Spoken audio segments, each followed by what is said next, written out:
OIC মঞ্চে ইসরায়েলকে তুলোধুনো করলেন এরদোয়ান। ইস্তাম্বুলে অনুষ্ঠিত ইসলামিক সহযোগিতা সংস্থা ওআইসির বিশেষ শীর্ষ সম্মেলনে অংশ নিয়ে তুরস্কের প্রেসিডেন্ট রিসেপ তাইপ এরদোয়ান ইসরায়েলের নেতানিয়াহু সরকারকে আঞ্চলিক শান্তির সবচেয়ে বড় বাধা হিসেবে আখ্যায়িত করেছেন।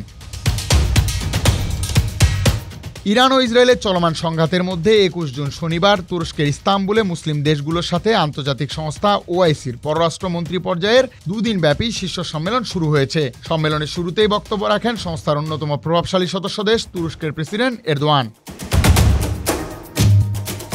তুরস্কের প্রেসিডেন্ট এরদোয়ান বলেছেন, যুক্তরাষ্ট্রের সাথে নতুন পরমাণু আলোচনার ঠিক আগে ইরানের উপর ইসরায়েলের হামলার লক্ষ্য হল আলোচনাকে নস্যাতের চেষ্টা। যেসব দেশের ইসরায়েলের উপর প্রভাব রাখার সক্ষমতা রয়েছে তাদের প্রতি এরদোয়ান আহ্বান জানিয়ে বলেন, তারা যেন ইসরায়েলের বিষে কান না দেয় এবং উত্তেজনা না বাড়িয়ে সংঘাতের সমাধান আলোচনার মাধ্যমেই খোঁজে।